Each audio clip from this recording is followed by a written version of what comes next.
우리는 지금 총성만 올리지 않을 뿐 새로운 전쟁 속에 살고 있습니다. 바로 세계 서열 1, 2위 미국과 중국의 패권 전쟁인데요. 세계를 쥐락펴락하는 그들의 힘의 대결 속에서 한반도는 어떻게 대처하고 또 어떤 미래를 그려가야 할까요? 통일 역사에서 길을 묻다. 미중 패권 전쟁과 한반도 제1편 잘못된 시나리오 지금 시작합니다. 코로나19를 기점으로 우리의 삶은 전혀 달라졌습니다. 이는 미중 관계에도 예외는 아니었는데요. 미국의 시사평론가 토머스 프리드먼은 코로나 이전 세계와 코로나 이후의 세계가 명확히 다르다고 말합니다. 오바마 행정부 시절 중국 견제용 안보 구상이죠. 아시아 회귀 전략을 이반한 인물이자 이번 바이든 행정부 아시아 짜르에 내정된 커트 캠벨 역시 코로나19 사태는 1956년 영국이 미국에 세계 패권을 내주었던 수에즈의 순간과 같은 효과를 가져올지 모른다 고 말했습니다. 코로나가 발생한 직후 미국은 전염병 대처 능력이 세계 1위라고 떠벌렸지만 미국을 비롯한 서구 주요국들은 바이러스의 숙주 국가가 되었고 세계 경제의 수도 뉴욕은 우한보다 더 큰 우한이 되었습니다. 미중 간 헤게모니가 바뀔 제2의 수에즈 순간. 중국 경제가 미국을 추월할 것이라는 전망은 이미 오래전부터 있어 왔는데 나름대로 이 예측에는 근거가 있다고 합니다. 홍콩 상하이 은행은 2018년 세계 75개국의 전망을 분석한 보고서를 통해 이렇게 전망합니다. 중국이 2023년 미국을 제치고 세계 경제 1위에 등극할 것이다 라고요.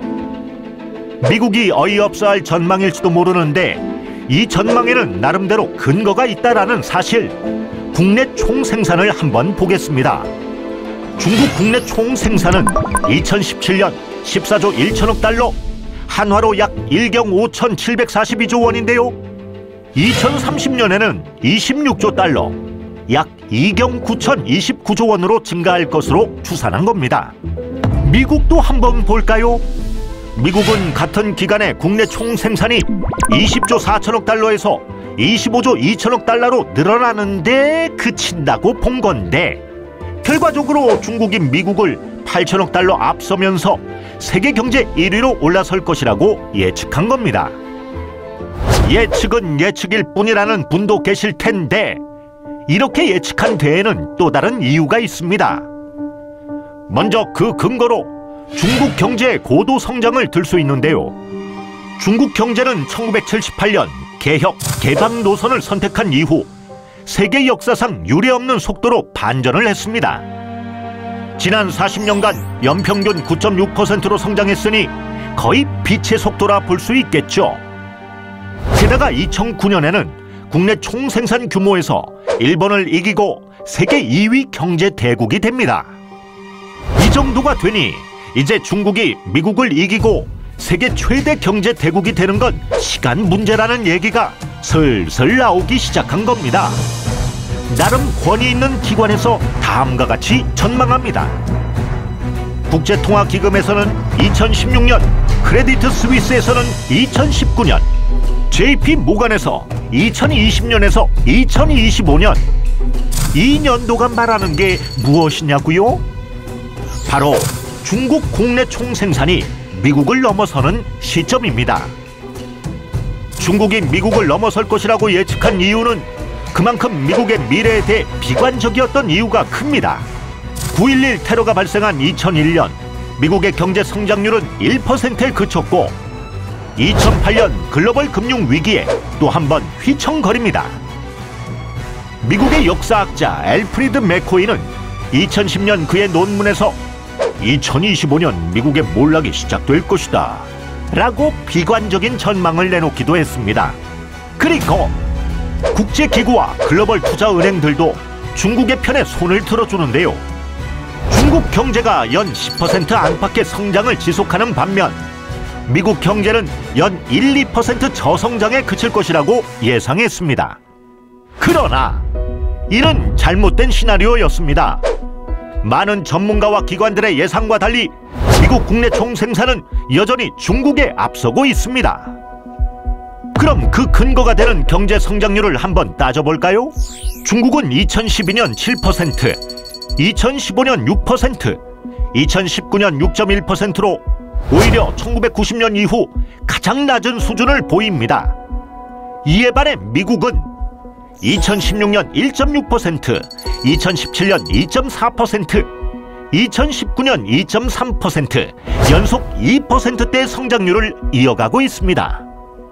하버드 경제학과 교수인 케네스 로코프는 중국이 놀라운 경제 성장을 이루긴 했지만 첨단 기술 분야에서 대부분 미국과 유럽 기술을 모방하고 도용했다 라고 비판하며 중국이 세계 경제의 패권을 차지할 것이라고 하는 전망에 찬물을 부었습니다.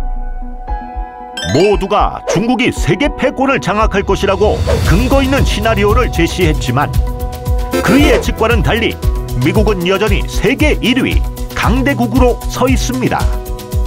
그들의 팽팽한 세력 줄다리기 속에서 과연 한반도를 포함한 주변국들은 어떤 선택을 해야 할지 다음 편 미중 패권의 본질을 살펴보면서 그 해답을 찾아보겠습니다. 중국이 미국을 제치고 세계 패권을 장악할 것이라는 모두의 예측과 달리 여전히 미국은 굳건하게 최고의 강대국으로 우뚝 서 있습니다. 그들은 과연 무엇 때문에 싸우고 팽팽하게 맞서는 것일까?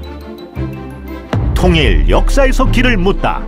미중 패권 전쟁과 한반도 제2편 패권 전쟁의 본질 지금 시작합니다.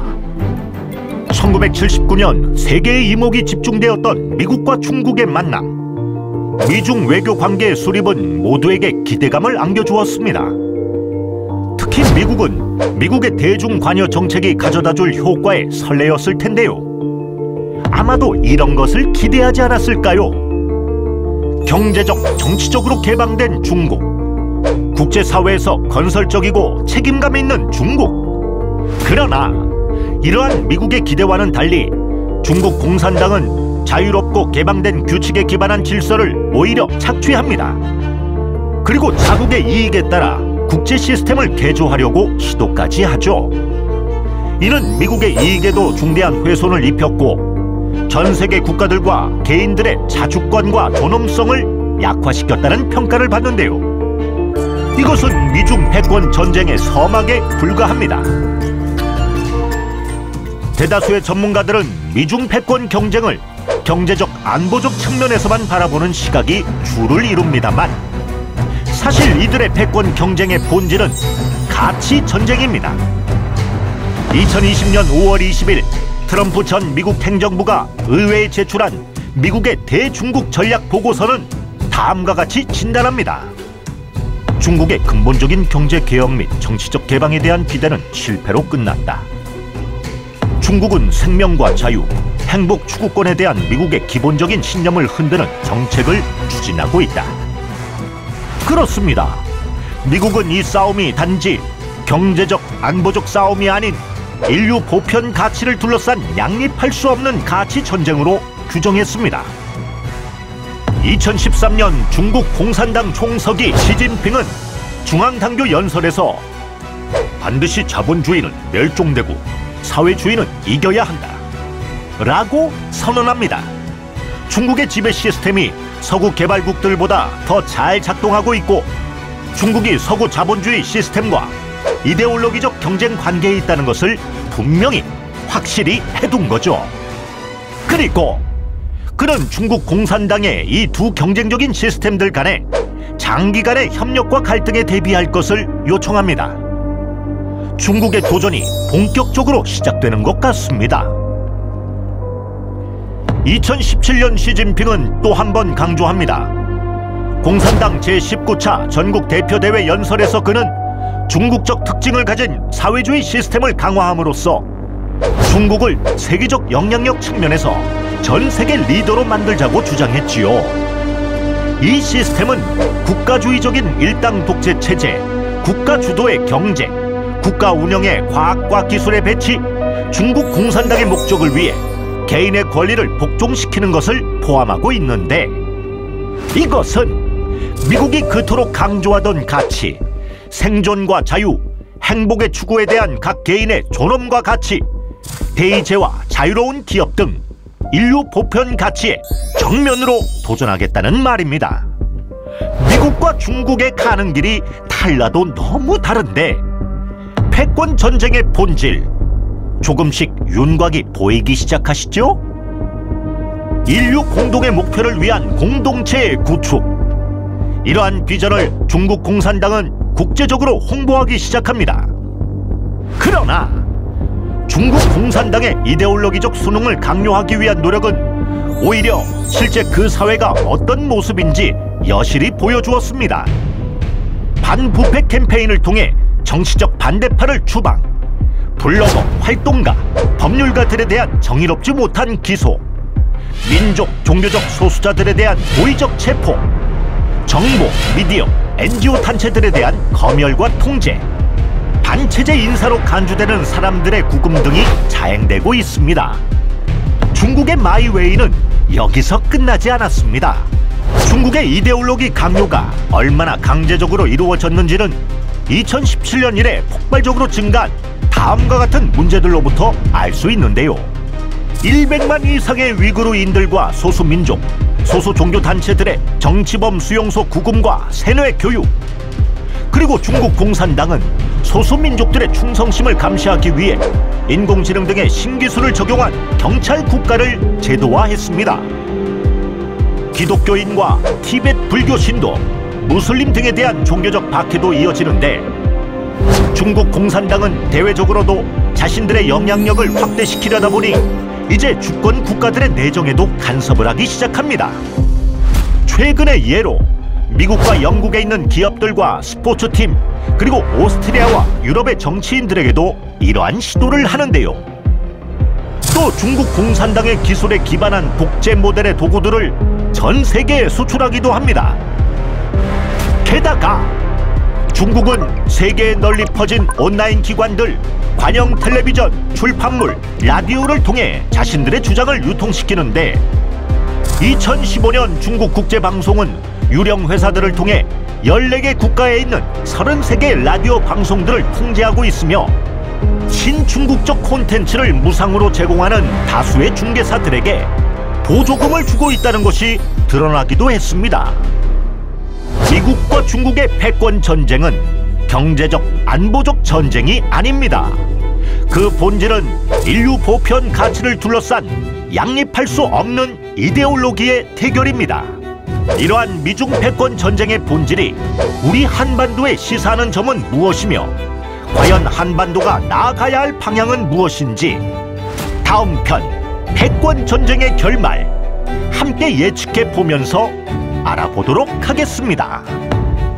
인류 보편의 가치를 두고 싸우는 전쟁이기 때문에 양립할 수 없는 싸움이 바로 미중 패권 전쟁인데요. 미국이 이길 것이다, 또는 장기적으로는 중국이 유리하다 등등 결과를 예측한 전 세계 전문가들의 분석이 많은데요. 그 중에서도 중국 내부에서 이 전쟁의 결말을 어떻게 예측하고 있는지 한번 살펴보겠습니다.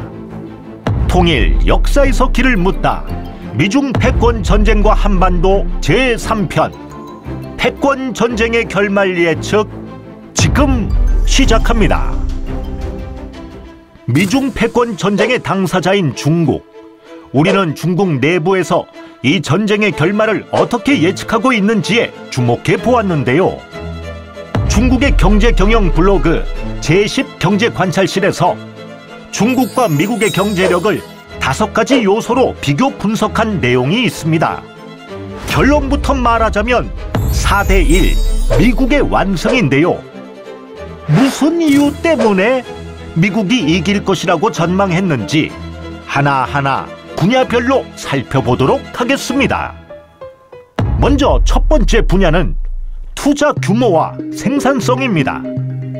세계은행에 따르면 2017년 1인당 투자 규모를 따져봤더니 중국이 3,200달러, 한화로 약 372만 원인데, 이에 반해 미국은 12,600달러, 약 1,463만 원입니다. 그래서 이를 통해 생겨난 국내 총생산 규모를 봤더니 이건 더 차이가 확 납니다.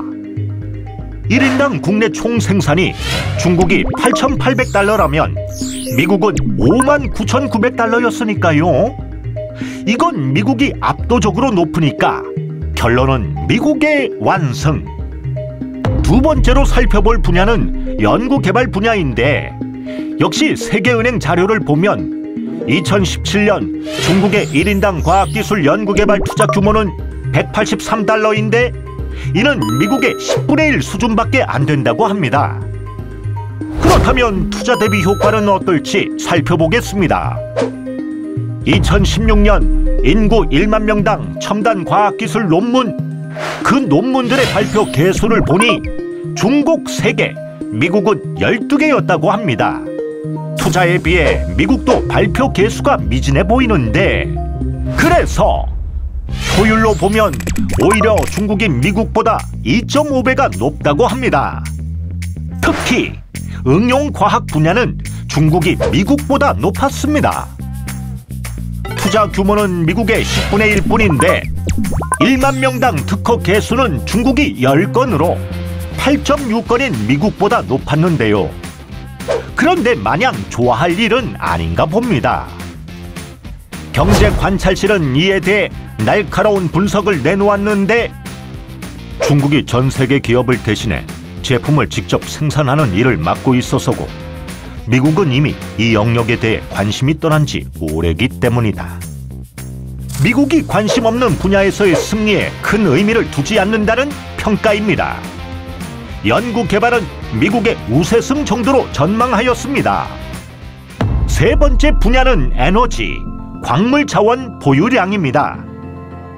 2017년 중국의 1인당 에너지 생산량은 8억 4천만 킬로줄, 미국은 28억 7,600만 킬로줄로 중국은 미국의 29.2% 수준이었습니다. 에너지 생산은 석탄과 석유, 천연가스 등 에너지 자원 확보뿐 아니라 원자력, 수력 발전 등 실제 에너지 생산이 모두 포함되는데요. 이렇듯 미국이 중국보다 에너지 자원 확보가 쉽다는 것은 바로 생산 원가 절감이 쉽다는 뜻이 되겠습니다. 100달러를 벌기 위해 필요한 에너지 자원 확보 비용이 중국은 6.69달러, 미국은 5.41달러인데 이는 미국이 중국보다 에너지 소비 효율이 1.23배 높다는 말이 됩니다. 네 번째로 두 나라의 교육 수준을 비교해봤습니다. 2014년 중국의 1인당 교육 투자 비용은 308달러로 미국의 10분의 1이었다고 하는데요. 같은 해 중국의 공교육 예산은 국내 총생산의 4.1%에 불과했습니다. 이는 북미, 유럽뿐 아니라 멕시코, 브라질, 사하라 남부 아프리카 국가들보다 더 낮은 수치라고 하는데요. 정말 예상외네요. 특히 고등교육 분야에서 미중 격차는 심하게 나타납니다. 2015년 중국의 고등교육률은 43.3%, 미국은 85.8%. 고등학교 졸업 후 5년 이상 상위 교육을 받는 비율이 미국의 딱 절반 수준입니다. 교육 분야는 그래서 미국의 완승이라고 전망합니다. 마지막 분야는 노동시간인데 이 분야는 중국이 우세합니다. 4대1로 미국에 완패한 중국이 그나마 1승을 거머쥔 분야인데요. 세계노동기구가 발표한 2018년 하루 평균 노동시간을 보면 중국인은 9.2시간, 미국인은 6.8시간이었다고 합니다. 중국인이 미국인보다 평균 1.35배를 더 일하는 셈인데 노동시간이 길다는 건 국민들에게 그닥 유익한 것이 아니지 않나요? 중국 내부의 전망을 보더라도 패권 전쟁의 결과가 중국에게 유리해 보이지는 않은데요. 여기에 덧붙여 군사력마저 미국이 상당한 우위를 점하고 있다는 사실. 미국은 세계 41개국에 516개의 기지를 두고 있는데 반해 중국은 지부티에 설치한 해군 기지가 유일합니다.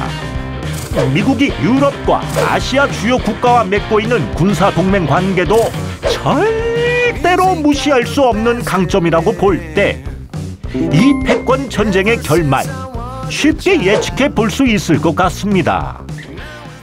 지정학 전문가 피터 자이하는 2014년 저서 21세기 미국의 패권과 지정학에서 말합니다. 2040년이면 미국은 중국을 한물간 나라로 여기게 될 것이라며 미국 패권이 앞으로도 수십 년 이상 지속될 것으로 예측했습니다. 미중 패권 전쟁의 결말 예측, 과연 누가 이길 것인지 전 세계 많은 전문가들의 의견이 분분한 가운데 오히려 중국 내부에서 미국의 완승으로 분석하는 전망을 볼 때 그 결과를 어느 정도 예측하기란 어렵지 않을 것으로 보입니다. 좋았다면 구독과 좋아요, 알림 설정까지 해주면 얼마나 좋을까. 지난 시간 중국 내 분석을 통해서 미중 패권 전쟁의 결말을 예측해 보았는데요. 이 치열한 전쟁의 승패를 예측해 보면서 우리 한반도는 어떤 선택을 하며 또 어떤 미래를 그려나가야 할까요? 통일 역사에서 길을 묻다 미중 패권 전쟁과 한반도 제4편 패권 전쟁의 한반도 지금 시작합니다. 그동안 미중 패권 전쟁 속에서 우리가 취했던 자세는 바로 안미경중, 안보는 미국, 경제는 중국?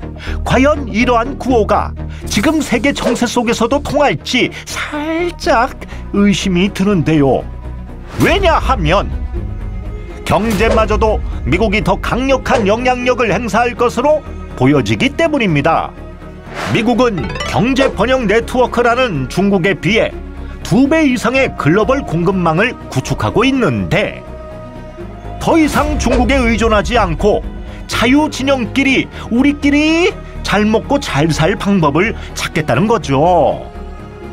키스 크라크 전 미 국무부 경제차관은 이와 관련해서 한국의 뜻을 전하기도 했습니다.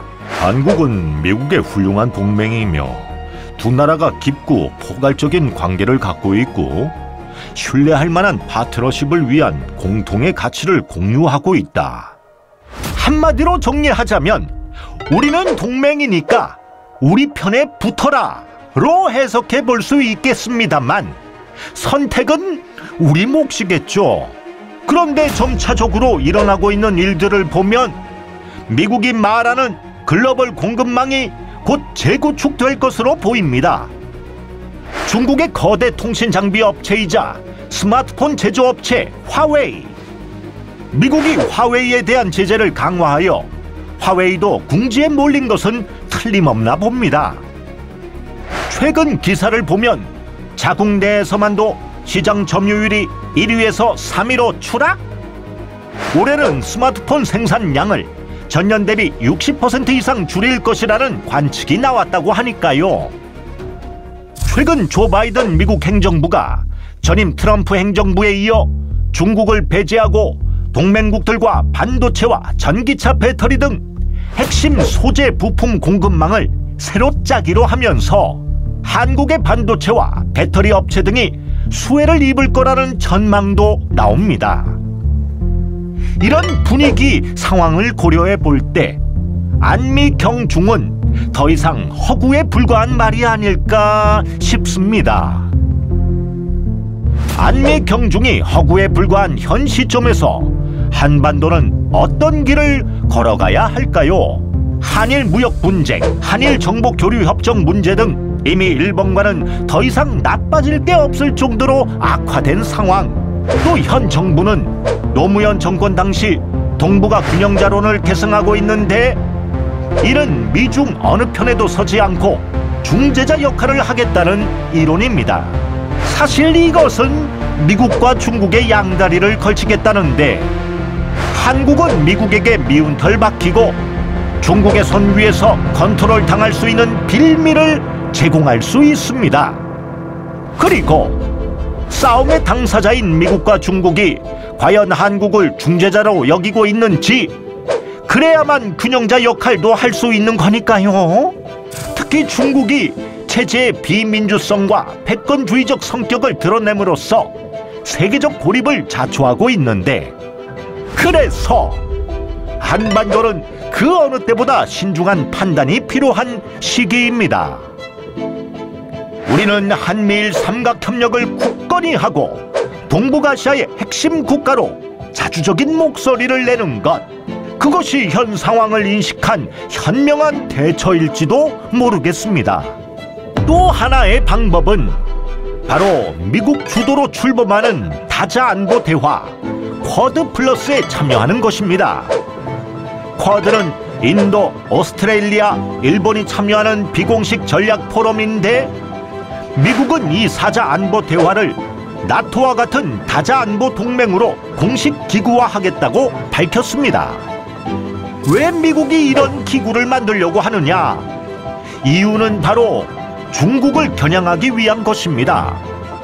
이에 대해 비건 전 미 국무부 부장관은 태평양 국가이자 민주주의 가치를 공유하는 쿼드 참여국은 경제 발전과 안보의 혜택을 지역 내에서 확장시켜야 한다는 책임감과 의지를 공유하고 있다 고 말했는데, 민주주의, 경제발전, 안보, 중요한 단어는 다 들어간 이 발언의 맥락은 모두 중국을 겨냥하고 있다는 점을 알아야 합니다.